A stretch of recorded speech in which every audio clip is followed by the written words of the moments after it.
Maturidade, queridos, é crescimento espiritual, é se desenvolver e é andar no Espírito, né? Tenho falado aí com o pastor Xavier que isso não é um jargão, não é uma frase de efeito, é uma visão espiritual. Andar no Espírito é andar em maturidade. E tem várias características da maturidade espiritual. Quando você vê um cristão maduro, você vê características, amém? Mas a gente vai falar de 3 características de um cristão maduro. A primeira característica é que ele dá pouco valor às coisas da terra. Ele dá pouco valor às coisas da terra, porque ele está conectado com as riquezas dos céus. Amém? Ele sabe que tudo aqui é transitório, é passageiro. Então ele dá pouco valor. Porque, irmãos, eu vi uma ilustração, esqueci o nome do pastor, mas ele falava algo que eu repito isso, mas é uma grande lição. Ele falando, ele dizendo, a eternidade é esse salão aqui. Que isso é só para ilustração mesmo. A eternidade é esse salão inteiro. A terra é uma poeirinha invisível.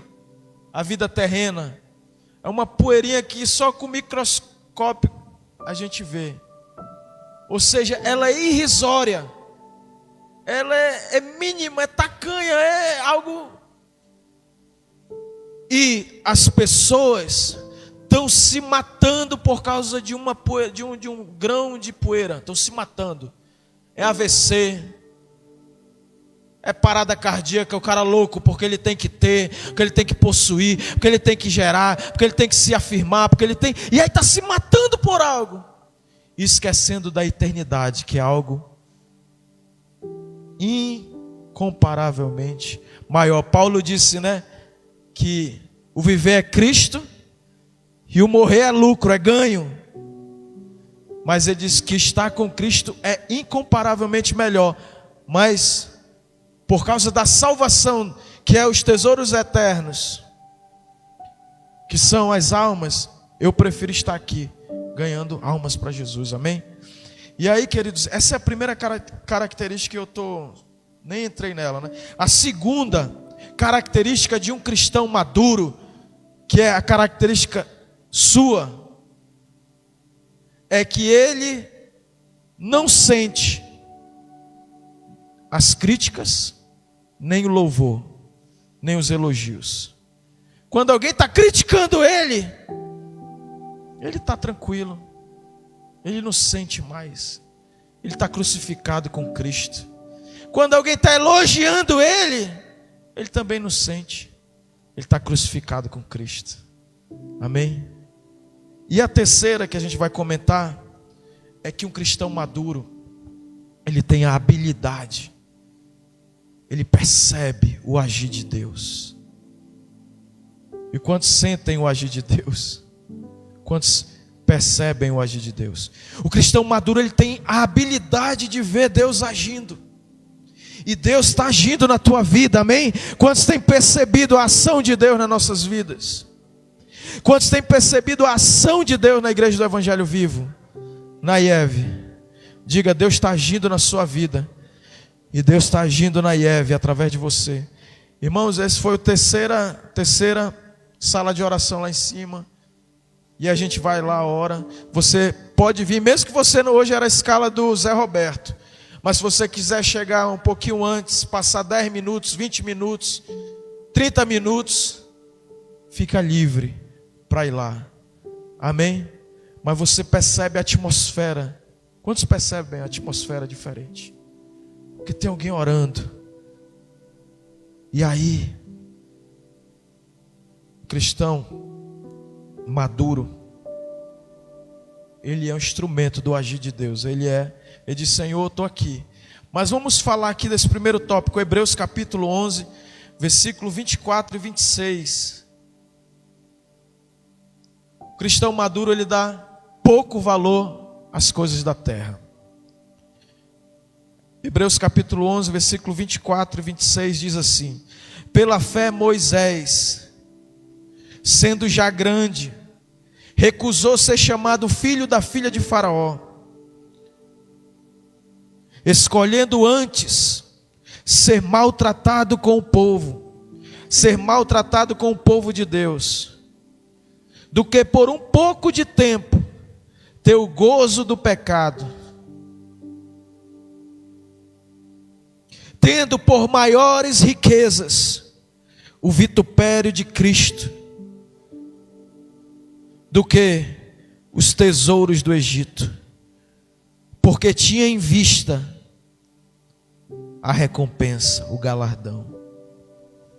Moisés, queridos, é uma grande lição de um cristão maduro. Ele era o filho da filha de Faraó, ele estava ali na linha sucessória de ser um grande governante no Egito, de usufruir das grandes benesses do poder. Poder traz grandes benesses, mas ele recusou as riquezas do Egito, preferiu abrir mão do gozo temporário do pecado.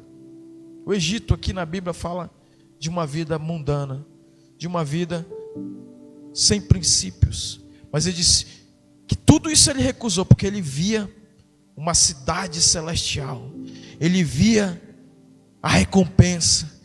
E queridos, nós vamos ter recompensa. Eu até falei num áudio, acho que segunda-feira, que Paulo fala: o exercício físico pouco é proveitoso, mas a piedade em tudo é proveitosa, porque ela é proveitosa nessa vida e na outra vida. Existe um valor aqui. Não é que Deus quer que a gente vire miserável e que a gente não prospere, não. Mas Deus quer que a gente amadureça. Eu e você amadurecemos no sentido de que a gente coloque as prioridades no local correto. Eu vou prosperar aqui. Olha o que a gente aprende. Que lá em Isaías, é um texto que eu cito, Isaías capítulo 1, versículo 19. Se quiserdes e me ouvirdes, comereis o melhor dessa terra. E aí ele vai lá no terceira João capítulo 2, ele diz: amado, acima de tudo eu faço votos por tua prosperidade e saúde, assim como é próspera a tua alma. O que Deus quer que a gente entenda? Querido, você vai prosperar em tudo. Você vai comer o melhor dessa terra, mas tem uma prioridade máxima na minha vida, é o reino de Deus. Eu posso ser próspero lá, na minha atividade, mas lá eu vou entronizar o reino de Deus, e o reino de Deus vai ser a prioridade máxima. Amém? E é isso que Deus não quer. Não, agora vamos ver todo mundo miserável, passando fome, ninguém estuda, ninguém trabalha, ninguém empreende. Não, eu estou empreendendo lá, eu estou estudando lá, mas eu tenho um compromisso com o reino de Deus. Amém? Porque o que acontece, irmãos? É muita gente que bota o reino de Deus de canto e diz: não, agora eu vou só ganhar dinheiro. Não, agora é só a minha carreira. Não, agora é só vou fazer aqui, vou empreender. E aí abandona o reino de Deus. Não vou fazer mais nada. Eu não vou fazer mais nada na igreja. E aí perdeu a chamada, perdeu a inteligência. Não, eu vou estudar, eu vou empreender, mas eu tenho compromisso com o reino de Deus. Amém?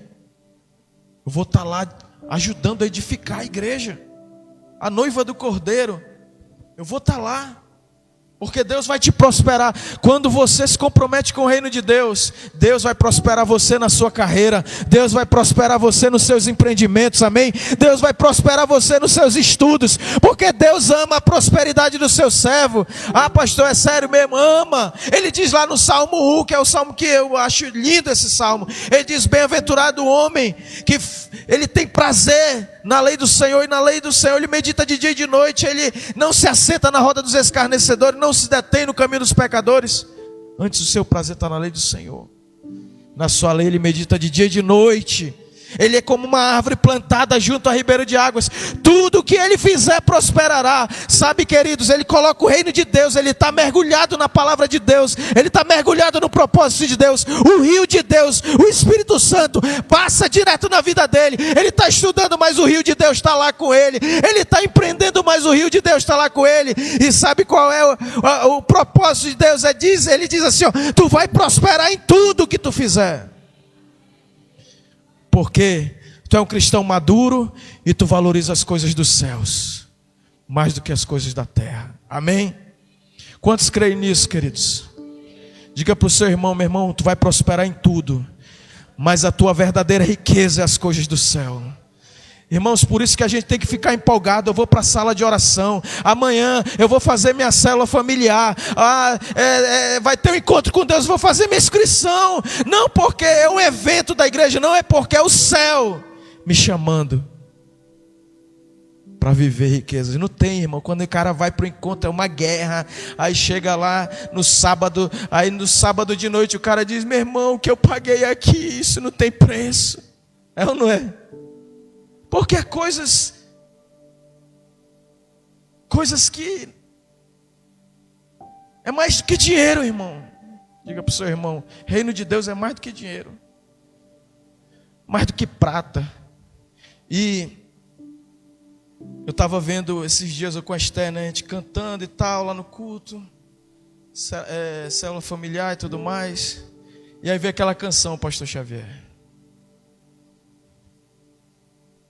Quem eu iria escolher entre a minha esposa e você? Quem eu escolheria entre casar ou você? Quem eu escolheria entre a terra e você? Quem eu escolheria? São coisas, reflexões profundas, irmãos. Mas entre dinheiro, entre um carro e você, quem eu escolheria? Uma canção espontânea, né? Entre viajar ou você, quem eu escolheria? Falando literalmente, irmãos. Entre uma mansão e você, quem eu escolheria? Diga, o cristão maduro escolhe Jesus. Moisés escolheu o vitupério de Cristo. Eu vou ser teu adorador, Senhor. Não vou me curvar diante de nada. E aí, meu amigo, te prepara, porque Deus vai te dar infinitamente mais, além daquilo que você imaginava. Amém? Aleluia. Diga para o seu irmão, tudo que tu fizer vai prosperar, mas o dinheiro vai ser teu servo, teu escravo. As tuas posses não vão te possuir, porque você já está possuído por Cristo. Você está possuído pelo Espírito Santo de Deus. Casa, bens, patrimônio não te possui, porque você já é possuído pelo Espírito Santo. Amém? Você vai ter suas casas, você vai ter seus bens, você vai ter tudo, você vai ter uma família abençoada. Mas teu maior bem, queridos, é Jesus. Aí vamos pensar sério, entre meu filho e Jesus, eu escolho Jesus, irmão. Amém? Porque se eu escolher Jesus, eu sei que o meu filho, a minha filha, vai estar de boa. Vai estar. Porque Jesus não quer. Isaac, Abraão, traz Isaac. Já pensou? Traz Isaac, Abraão. Vem me adorar. Lá vai Abraão com Isaac. 12 anos. Davi, quando ele vai dormir, né? A gente estava falando hoje, eu e a Clícia. O Davi já de madrugada, tio, ele diz: pai, eu te amo. Mãe, eu te amo. E ele fica esperando. A gente tem que dizer: Davi, eu te amo. Aí tu já pensou, Deus diz assim, traz o Isaac, que eu quero ver se tu me ama. Aí Abraão, sem entender nada, quem você escolheria? E aí lá vai o menino com a lenha no ombro. E a mulher lá. Irmão, diga para o seu irmão aí, você, querido, está na maturidade. Você sabe, ele proverá. Jeová Jireh, ele não quer Isaac, ele quer a nossa plenitude, ele quer eu e você por completo. Estou esperando vir aí a OAB, mas tem coisas, irmãos, diga para o seu irmão, tem coisa que Deus te dá, mas você sabe que Ele vai te pedir. Ele te dá, e tu já sabe que tu vai ter que devolver para Ele. É ou não é? Porque Ele é Deus, e Ele não vai tirar nada de você, pelo contrário, Ele vai te acrescentar. O relógio ali, irmãos. Então, queridos, teve umas duas histórias aqui interessantes. Um irmão converteu, o irmão Reagan conta, e aí, por causa de $50, ele conta, de aumento no salário dele, ele ia ter que mudar para uma outra cidade, esse irmão. E aí ele veio comunicar ao pastor Kenneth Reagan, ele disse, pastor, eu vou me mudar para a cidade tal. E aí o irmão Reagan disse para ele, para qual cidade? Cidade X. E aí, por que você vai para lá? Ele, não, porque o meu salário vai aumentar $50, $50, né? Mensal. Aí o pastor Kenneth Reagan olhou para ele, qual a igreja que tem lá? Tem uma igreja do evangelho completo, do evangelho pleno lá? Aí nessa cidade ele disse, tem não. Aí o pastor Kenneth Reagan olhou para ele e disse, tu vai para uma cidade que não tem igreja do evangelho pleno lá. E aqui tem uma igreja que a tua mulher estava com câncer estomacal, gastou dinheiro e não resolvia o problema dela, e ela foi curada aqui. E aí você vai ficar sem igreja lá. Aí ele foi falando, aqui teus filhos foram salvos, e você vai para lá para ganhar $50 a mais. Será que vale a pena? Eu não estou dizendo para você ir ou não ir, mas estou dizendo para você avaliar o que você está ganhando. Se lá é riqueza, se lá vai te acrescentar espiritualmente, você vai ser um missionário lá para abrir uma igreja? Aí disse que ele foi embora, pensou, voltou para o Kenneth Reagan e disse, realmente, pastor, eu vou ficar. Esses $50 não se compara com a cura, o batismo no Espírito Santo que eu recebi aqui nessa igreja, a salvação de toda a minha família, então eu vou ficar. Irmãos, às vezes a gente não sabe valorar as coisas espirituais. Amém? Quantos estão entendendo? O cristão maduro, ele valoriza mais as coisas do Espírito do que as coisas da carne. E aí, a segunda característica, deixa eu ver se tem algo aqui mais a acrescentar nisso.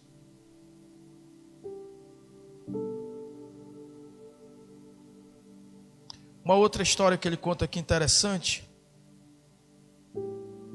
que as pessoas até ontem, hoje é quarta, né? Segunda-feira, a gente viu uma série do pastor Márcio, ele foi pregar lá na praça onde ele iniciou o ministério dele há 50 e não sei quantos anos atrás. E aí ele pregando, e estava vários senhores lá jogando dominó. Aí ele abriu a Bíblia e pregando, aí o cara, tá, tu quer dízimo, né? Tu quer receber o dízimo. E o pastor Márcio Valadão naquela tranquilidade, aquela maneira amorosa de ministrar e tal, e tal, e tal. E aí muita gente, queridos, assim, pensa que pastor se move por dízimo. Tem pastor mercenário que se move por dízimo, amém? Ninguém vai tapar o sol com a peneira. Mas o que tem de pessoas, as pessoas que mais falam dessa questão financeira da igreja são as mais avarentas. São as que mais se movem só por dinheiro. É ou não é? Quem mais enfoca nisso, não, porque pastor é ladrão, porque a igreja só pensa em dinheiro. Ele é o mais materialista. É ou não é? E aí ele dá esse exemplo aqui de uma irmã que disse, não vou mais dar o dízimo porque o pastor se desviou. Aí ele questiona ela, né, a espiritualidade, a maturidade dela, dessa irmã. De como que a maturidade não. Queridos, ninguém vai para a igreja porque ama homens. Homens sempre vão nos decepcionar. Isso aqui eu digo uma maturidade tranquila, né? Você vai se decepcionar comigo. Vai ter uma hora que as minhas limitações vão latejar. Você vai se decepcionar com alguma coisa da minha família, alguma coisa dos meus filhos. Mas ninguém se move, irmãos, por amor a pessoas. Estou pegando aqui uma fala do pastor Kenneth Hagin e atualizando aqui, contextualizando. Porque o pastor lá fez isso, o pastor B, e aqui graças a Deus ninguém fez nada não, a gente está com a maior coerência da vida, amém? Aí vem uma igreja saudável, uma igreja de pastores ungidos e abençoados, amém? Mas o que tem de gente lá que diz, não, eu saí da igreja por causa disso, daquilo, é ou não é? E estão apanhando da vida. Mas eu quero declarar sobre a sua vida, você tem compromisso com Deus, e nenhum homem, eu disse para Esté, eu digo para o Davi, você tem compromisso com Jesus. Os homens, o teu pai vai te frustrar, eu vou falhar muitas vezes, os pastores, os líderes, mas Jesus, Ele é fiel, ainda que sejamos infiéis, Ele permanece fiel, porque Ele não pode negar-se a si mesmo. Se nós formos fiéis, queridos, Ele vai trazer a coroa. Amém. E aí, queridos, você tem um compromisso com Jesus. Eu não vou congregar por causa disso, daquilo. Ele diz aqui, Hebreus 10, 25. Ele diz, a Bíblia ensina isso. Hebreus 10, 25. Não deixando de a nossa congregação. Hebreus 10, 25. Não deixando a nossa congregação, como é costume de alguns, antes admoestando-nos uns aos outros, tanto mais quanto vede que se aproxima o dia. E aí, queridos, o cristão maduro, ele sabe, o dia está próximo. O dia está próximo. Então não vou deixar de congregar, eu não vou deixar de estar na família de Deus. Falando, né? Não existe corpo de Cristo. Vou cortar o dedo e tirar, não vou congregar mais. É como cortar o dedo. Aí ele diz, eu sou a videira verdadeira, vocês são um ramo. Todo aquele que em mim estiver ligado, né? Aí o cara corta o ramo, joga para lá, vai secar e vai morrer. E perde. E queridos, tem gente que abandonou a congregação e não valoriza mais nada do reino de Deus. É ou não é?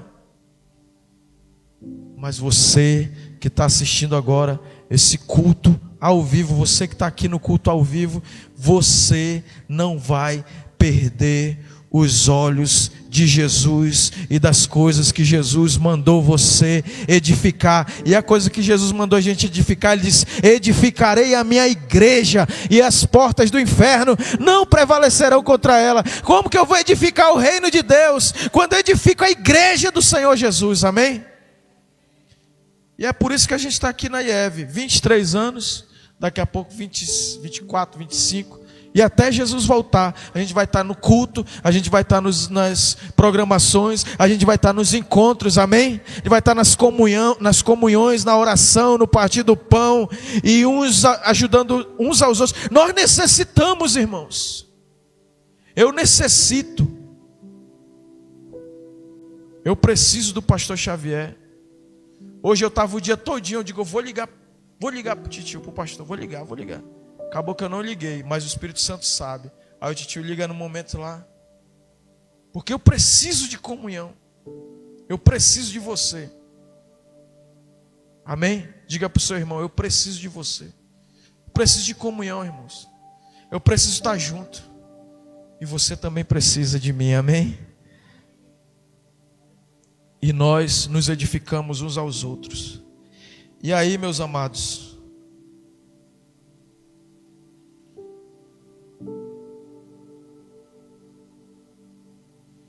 Provérbios 22, 6. Ele diz o seguinte: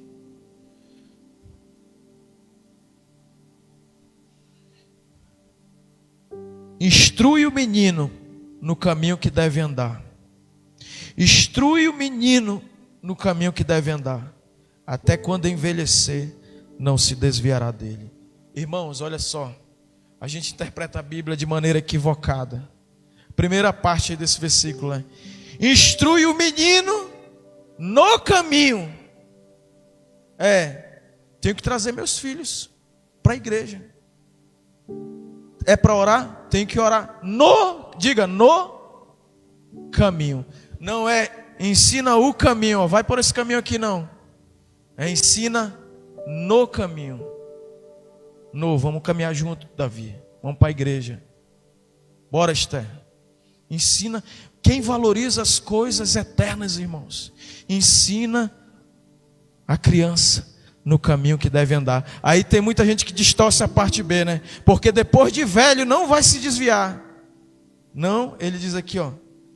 Porque ele vai se desviar e quando for velho vai se converter. A gente imagina isso, né? Porque ele vai se desviar. Aí quando for velho ele vai voltar. Mas não é isso. Ele diz aqui: até quando envelhecer, não se desviará. Ele vai ser fiel como criança, como adolescente, como jovem. Quando for velho, ele não vai se desviar. Ele vai ficar firme. Ele vai valorizar as coisas do Espírito, amém? Diga para o seu irmão: é eu e a minha família na presença do Senhor. É eu e a minha casa na presença do Senhor. É a minha célula familiar na presença do Senhor. Por quê? Porque eu valorizo coisas eternas, irmãos, amém? Eu valorizo a salvação da minha família. Eu quero eu e a minha casa entrar no céu. Ouvir a trombeta, não vai ouvir só eu não. Vai ouvir eu, a minha esposa, os meus filhos, os meus netos. Vão todos subir. A igreja vai ser arrebatada, mas a minha família vai ser arrebatada também. Será que você pode dar um aplauso ao Senhor?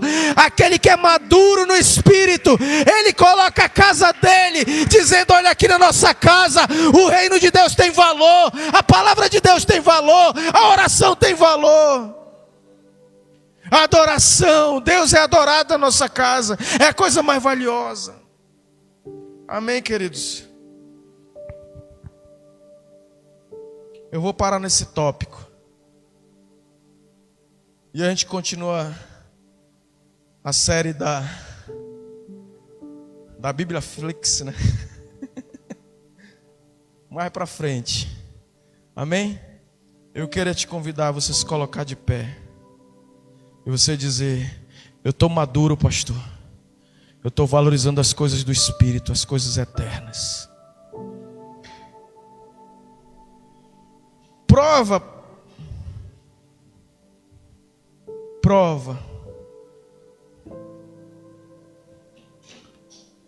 Aleluia.